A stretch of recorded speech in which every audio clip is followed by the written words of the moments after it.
Hello and welcome. My name is Michael Fraser, if we haven't already met, and this is an introduction to meditation. I'm super excited to share this information with you today, as meditation has absolutely transformed my life. My intention for this video is to help you set up your own daily meditation practice and give you a little bit of knowledge behind the science and the benefits that you will receive by starting your own meditation practice. So I will be going over the science of stress, meditation's role and its benefits. We'll then go into the 5 different types of meditation, as well as we'll do a 10-minute meditation together. And I'll finish off by teaching you how you can set up your own daily meditation practice. So let's begin.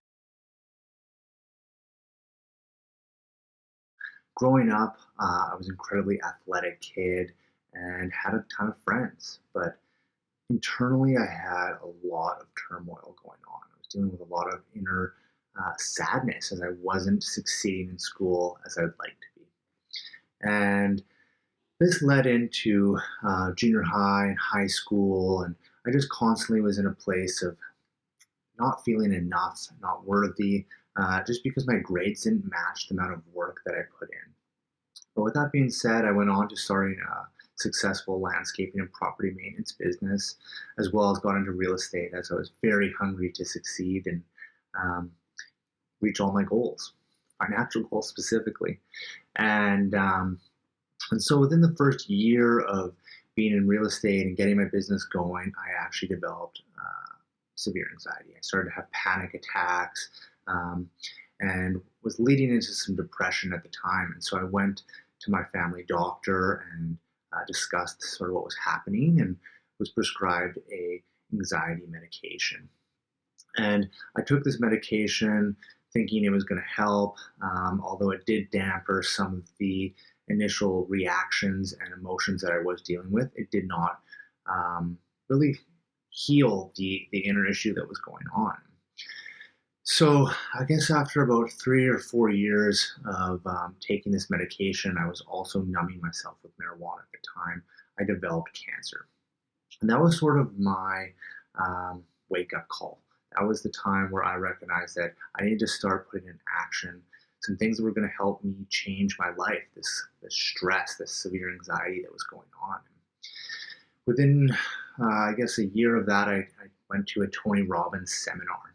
And at that seminar, really opened my eyes to the change I could make and the state that I was constantly living in, this chronic stress and this anxiety and depression. And I decided to commit myself to healing what I could so that I could help others.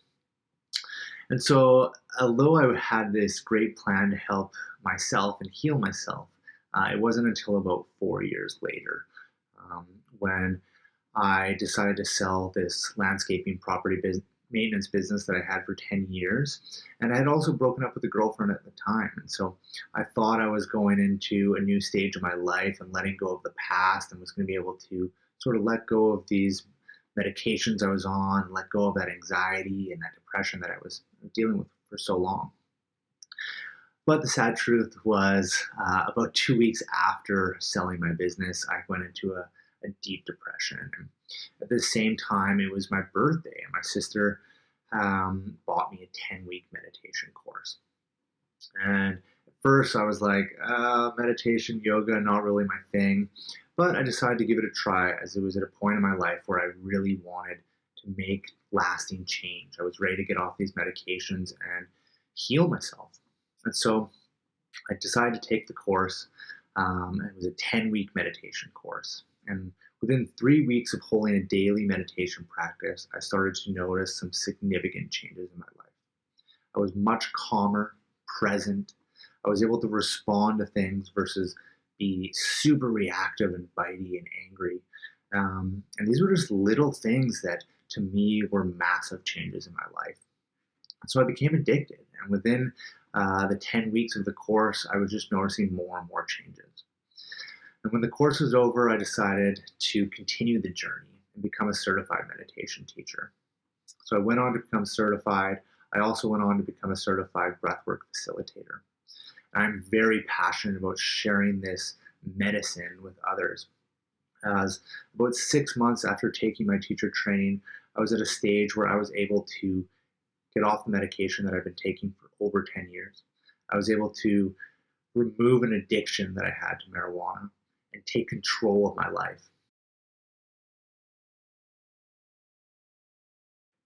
Okay, let's dive into the science of stress. As humans, we all deal with two types of stress: acute stress, which is short term stress, and chronic stress, which is long term stress. You can think about acute stress as if you are late for a meeting and you're driving to that meeting and you begin to notice your heart's racing, you're watching the time, and you're feeling those stressful feelings of being late for that meeting. And when you get to the meeting, those feelings dissipate and you go back to being in a calm state. And that's a short term acute stress. Chronic stress is waking up in the morning and thinking about that meeting, feeling anxious, feeling stressed, on the way to the meeting, feeling stress, getting to that meeting, experiencing stress, and when you leave that meeting for the rest of the day, continuing to have stress. That is chronic, long term stress that lingers. And so, when you think about stress or feeling anxious, there's some noticeable effects that you may recognize. An increased heart rate. Your hands and your body may begin to perspirate. You may begin to have some dry mouth. Your neck and shoulders may begin to tighten up. Your blood pressure may increase. And you may begin to have a bit of a mental blockage. These are just all some noticeable effects that we all have when we become stressed. There's actually some hidden effects that are going on here. And what's happening is your brain is getting you ready for action. Two human hormones are being released, adrenaline and cortisol, and they're being pumped, giving you a quick burst of energy, a burst of increased immunity, and lowering your sensitivity to pain. What this is doing is activating your sympathetic nervous system. Your sympathetic nervous system is also known as fight or flight. You may have heard of this. If you were to think back to hundreds of years ago, when we were hunters and gatherers, and a bear would come out of the woods, our sympathetic nervous system, that fight or flight, would be activated. And that cortisol, that adrenaline, we pumped into our body so that we could either fight that bear or we could run for our life. And back then, that kept us alive. But what's happening in today's world, and what research is showing, is that we're actually experiencing fight or flight more often, and not to a threat of our survival, but one to our human needs. And we all have 5 human needs, which are safety, belonging, love, to be seen, and to be heard. And so what's happening is a perceived threat of one of these 5 human needs is being triggered. And if you can think about it, safety. Right now, with the pandemic in the world, a lot of people are having uncertainty about their financial future. And that safety and that fear and that stress of that uncertainty is activating your fight or flight, releasing that adrenaline and cortisol into your body. What's happening is that cortisol is lingering as we're not using it to fight or run from a situation. And so the more we have cortisol lingering in our body, the more it's going to lead to dis-ease or chronic stress. And chronic stress can lead to a decreased immune system, a decreased metabolism, depression and anxiety, chronic fatigue, sleep deprivation, and a loss of memory at times, as well as migraines. So I don't tell you this to scare you, I tell you this to inform you, so that you can begin to use meditation and breath work as tools to alleviate some of this stress and build resiliency. Now, before we go any further, I want to talk about the brain. And our brain is made up of 3 different brains. The first one is our reptilian brain. And the reptilian brain manages our automatic responses, such as our eating, breathing, and body temperature regulation. The second brain is the limbic brain, which is your emotional brain. And at the heart of that emotional brain is something called the amygdala. You can think about the amygdala as your brain's guard dog. And so when you have a perceived threat or an actual threat that comes in through your senses, your amygdala will either fire, letting go of that adrenaline and cortisol, activating your fight or flight, or it'll send it through to your third brain, which is your cortical brain, the prefrontal cortex at the front of your brain, where memory is stored, logic is. And when you are experiencing lots of chronic stress and your heightened amygdala letting go of that adrenaline and cortisol, you're actually putting your prefrontal cortex on standby. And it's not allowing you to show up and make decisions the way that your wise brain would like to. And so one of the best ways to help you shift from this sympathetic, that fight or flight, into your parasympathetic nervous system, which is your rest and digestion, is by using your breath. And so I want to teach you right now a breath exercise that you can do anywhere at any time when you begin to notice those noticeable effects of stress. Okay? And how this breath works is by taking a big deep breath in through your nose and then blowing out your mouth slowly as if you're blowing through a straw. And then holding your breath for about 2 seconds at the bottom and repeating this breath. It's going to slow down your system and activate your parasympathetic nervous system. So it's going to look something like.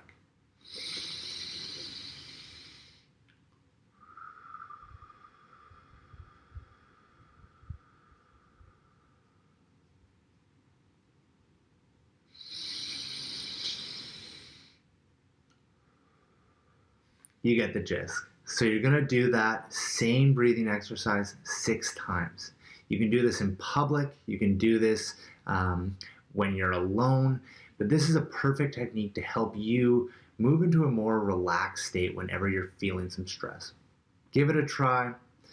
That's it for stress, and let's move into meditation's role and the benefits. Before we begin, I want you to take a second and think about how many thoughts you may have a day.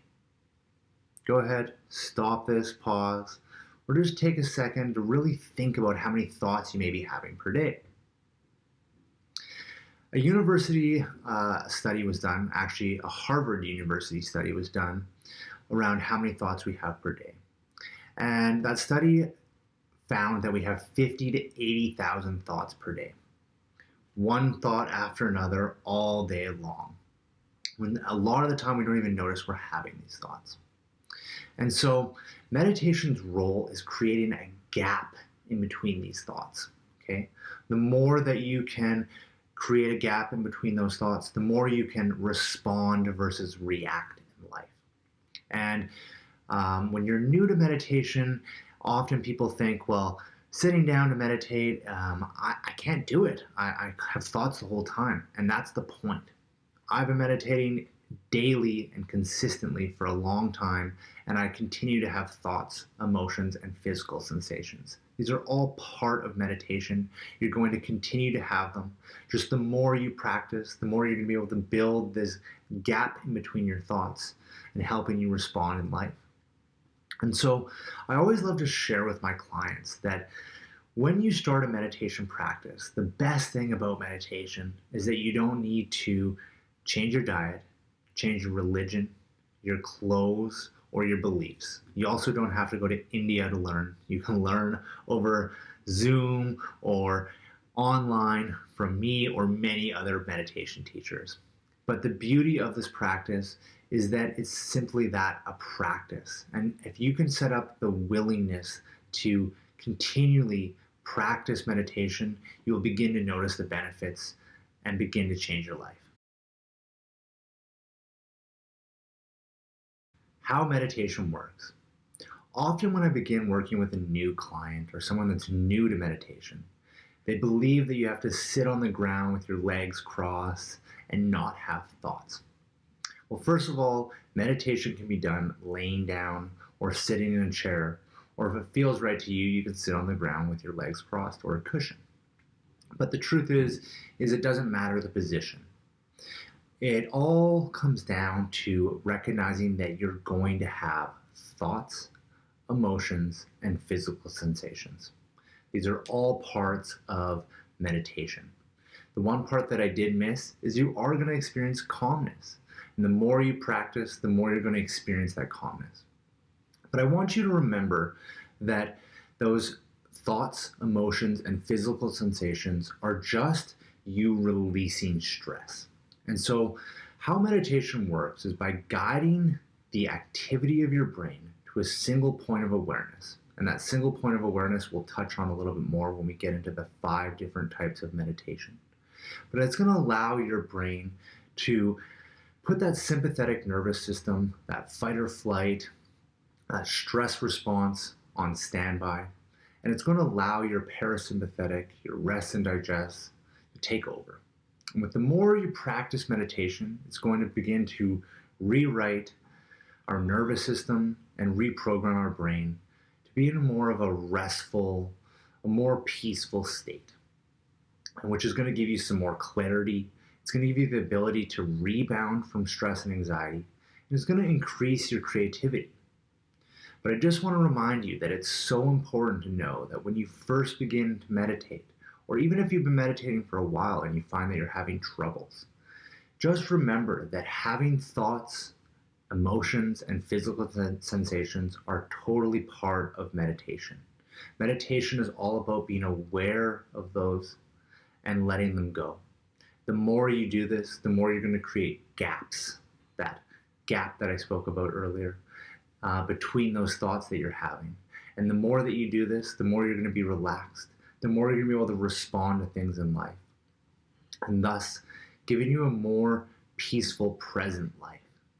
Now, every time we sit down to meditate, we can experience a decreased heart rate, a decreased blood pressure, more efficient oxygen usage, more regulated digestion, an increased metabolism, and a greater sense of peace. But research studies are now showing that by holding a minimum of a 20-minute practice daily for 3 to 10 weeks, you can begin to notice relief in your chronic pain, reduce in stress and anxiety, improve your quality of sleep. It can lower your blood pressure, improve your mood, and reduce fatigue. And so these benefits are really what excited me when I learned about them when I first started meditating, as I, as you know, was dealing with heavy amounts of that stress, fatigue. I wasn't sleeping great, all because of this chronic stress and anxiety that I've been dealing with. And as I mentioned at the beginning, within 3 weeks, I started to notice these benefits, and within 10, I was really experiencing them. But the truth is, meditation is a practice, and it wasn't until about 8 months after that I got to that point where I was able to remove myself from that anxiety medication and my addiction to marijuana and really take power back in my life. And I share this with you because I want to give you the truth so that you know that this will take time, and that the easier it'll become and the better you're going to feel. Now, before we get into the 5 types of meditation, I just want to talk about the 5 essentials that my meditation teacher taught me when I first started that 10-week course. And the 5 essentials are something to follow every time you meditate. So the first essential, believe it or not, is it's okay to have thoughts. As I mentioned earlier, you have 50 to 80,000 thoughts a day. And so when you sit down to meditate, it's obvious that you're going to have a flush of thoughts. And sometimes those thoughts aren't always great. They've been sitting in your subconscious mind and they're now coming to the surface. And you're thinking, where did I have these thoughts? That's totally normal, okay? It's okay to have thoughts. Remember, it's about acknowledging those thoughts, letting those thoughts go, and bringing yourself back to a single point of awareness. The second essential is don't try too hard. A lot of people try very hard not to have thoughts. And the more you try, the harder and more difficult and more frustrated you're going to become. So just let your meditation flow and just remember that those thoughts are totally normal and just get back to your single point of awareness. The third essential is let go of expectations. Sometimes you're going to have an incredible meditation where you entered that gap and you come out feeling completely relaxed and amazing. And then the next time you meditate, you're going to have an expectation to have the same meditation that you had before. And when you have that expectation, you're going to again get frustrated and turned off because every meditation is different. I sometimes will sit down and can go right into that gap and have a beautiful meditation where I'm completely calm and I've let go of everything that's been surfacing over my day or week. And it's incredible. And then the next time I sit down, I will have thoughts, emotions, I'll have physical sensations that I don't know where they come from. But in that time is when I accept it, I don't judge it, and I just allow them to come and go. And doing that gives me the ability to allow myself to respond to things outside of my meditations when they come and letting them flow in and out as they should. So the fourth is be kind to yourself. You're going to have a hard time, and you may not have a hard time, but it's important to be kind to yourself no matter what experience you have. And that leads us to the fifth essential, which is stick with it. As I keep mentioning, it's a practice. The more you do it, the more you're going to enter that calm state. So let's get into the 5 main types of meditation. The first type is mindfulness. And so mindfulness refers to being fully present and accepting each moment as it arises. And so you can think of mindfulness in multiple ways. I like to always share with my clients that you can be mindful of just your breath. You can be mindful of the thoughts that are coming and going. You can be mindful of those physical sensations. You can also be mindful while you're cooking, while you're reading, while you're out for a walk. And it doesn't have to be a mindfulness meditation with your eyes closed, sitting down or laying down. You could do it, as I just mentioned, on a walk, and everything that you see and experience it as if it's the first time you've ever seen it. Just be fully mindful of your environment. So that's the first type of meditation.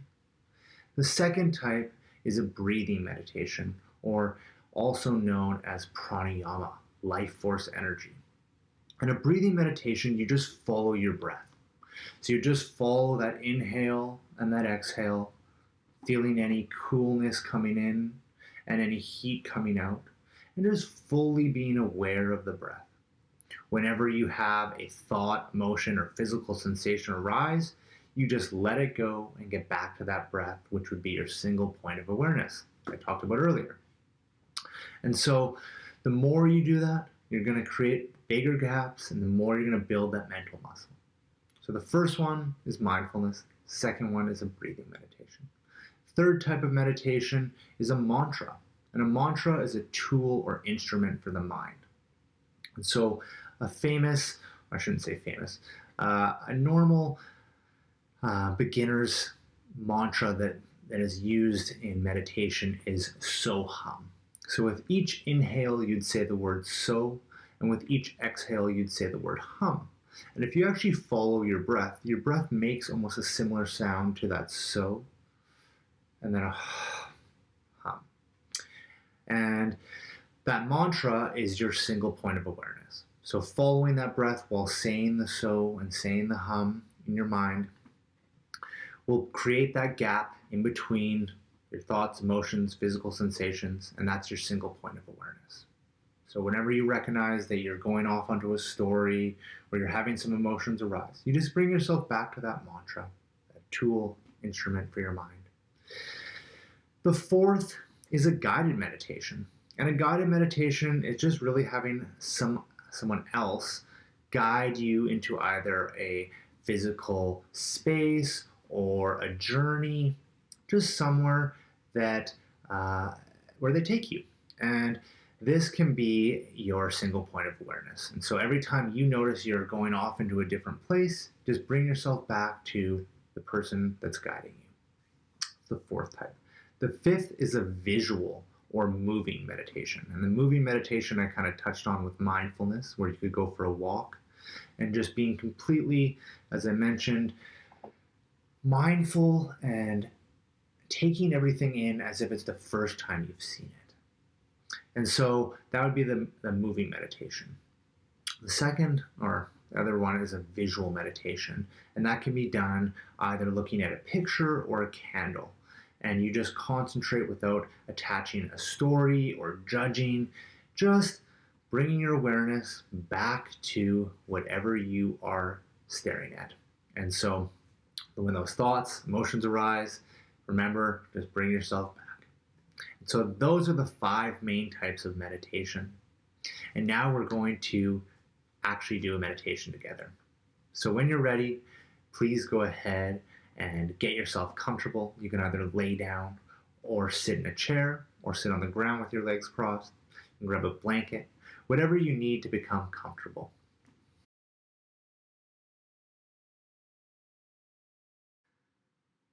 So before you close your eyes and we begin this meditation, I just want to give you a little bit of an explanation of how we will be meditating together today. I will ask you to close your eyes, but before you do so, what will be happening is I'll be guiding you into some breathing. I'll then be guiding you into a body scan, giving you some relaxation and awareness of your body. And then we're going to move into a mantra, and that mantra is so hum. And so with each inhale, you're going to say the word so. With each exhale, you're going to say the word hum. During this time, you're just going to hear some music playing. You're going to have some thoughts. You're going to have some emotions arise. And you may have some physical sensations. You may have the urge to open your eyes and get up.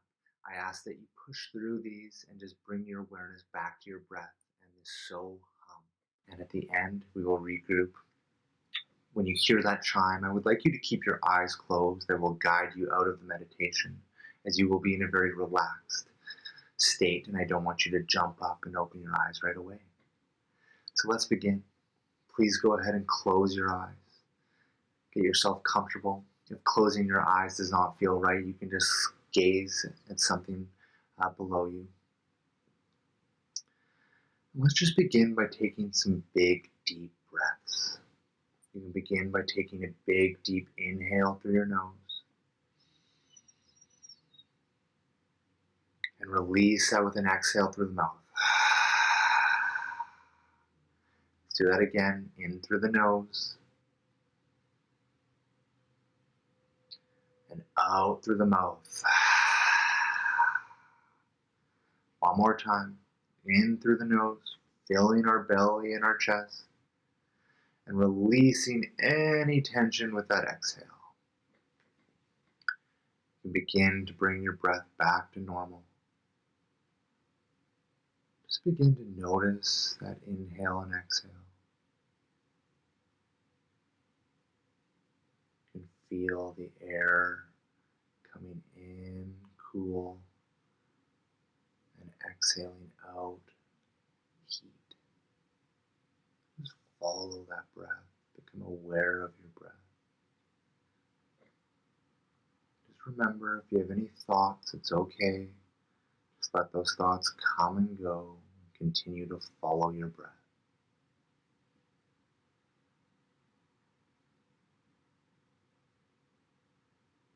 Now when you're ready, I want you to send a wave of relaxation down to the tops and the bottoms of your feet, letting them become heavy or tingly. Let them sink into the ground or your chair with each exhale. Let that wave of relaxation wash into your shins and your calves.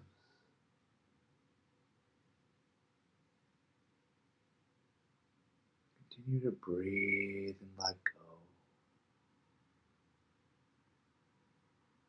Let that wave of relaxation wash into your knees and into your upper legs. Bringing awareness into your thighs and your hamstrings. Breathing and letting go of any tension Let that wave of relaxation wash up into your waist, hips. With your next exhale, let the lower half of your body completely sink into your seat or the ground beneath you.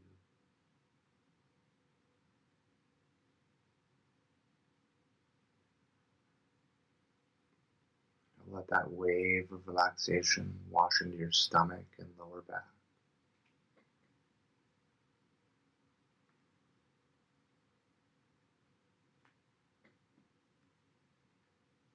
Let it slowly wash into your chest and shoulders, moving down your arms and into your hands.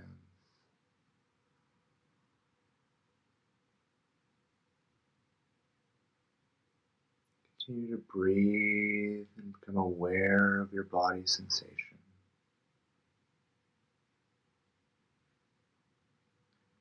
Let that wave of relaxation wash into your neck and up the back of your head.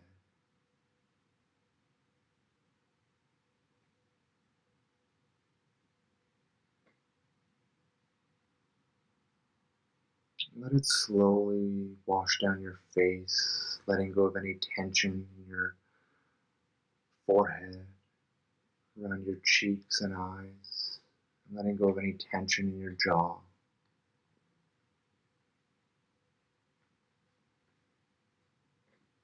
Just begin to take a big, deep breath and let go of any tension you may be holding on to. You can scan your body from the top of your head down to your tips of your toes.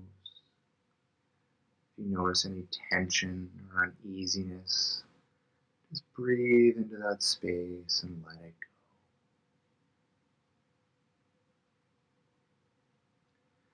Now for the next 5 minutes, I'm going to let you go off on your own, and I want you to follow your breath. With each inhale, saying the word so, and with each exhale, saying the word hum. Just remember any thoughts or emotions or sensations that arise. Just let them pass and get back to your breath and your mantra. Go ahead and do so now.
Begin to invite a deeper breath in through your nose and out through your mouth. Begin to wiggle your toes and fingers, bringing you back into the room. You begin to stretch your arms above your head, your legs, whatever feels comfortable. Slowly bring yourself back into the room.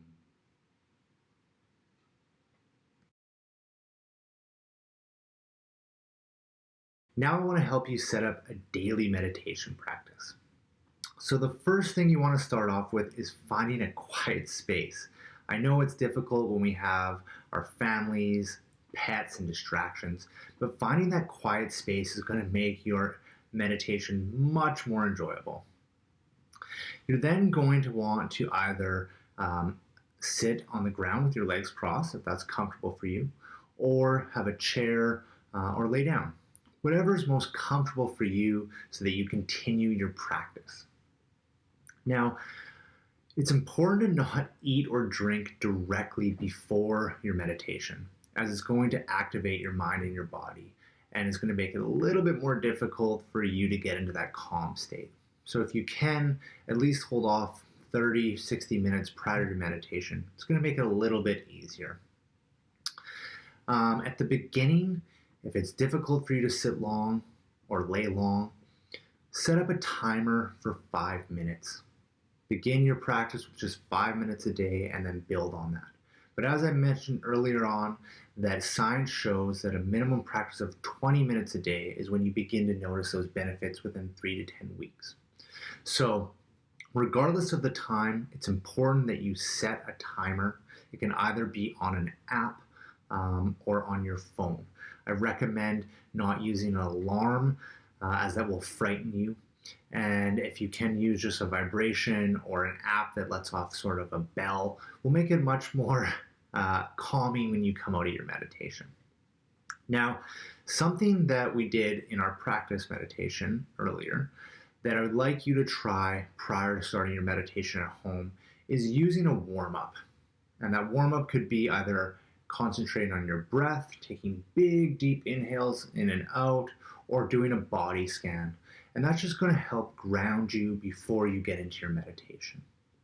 And I just want to remind you that each experience you're going to have is going to be different. So remember those 5 essentials. It's okay to have thoughts. Don't try too hard. Let go of expectations. Be kind to yourself and stick with it. And remember, the more you do it, the easier it's going to get. Now we've made it to the end, and I appreciate your time. But I want to help you continue this journey and set up a daily practice and be fully accountable to that daily practice so that it can change your life. And as I've mentioned throughout this video, that 10-week meditation course is what really transformed me and helped me set up my daily practice that's continued to this day. So I'd like to offer you a 10-week meditation course that's going to help you build that meditation practice daily, become more calm, gain the tools to deal with stress and anxiety in your daily life, and help you become more present and peaceful. So if you're interested, please contact me. You can either contact me by email or on any of my social accounts. Thank you for your time, and I look forward to hearing from you in the future. Namaste.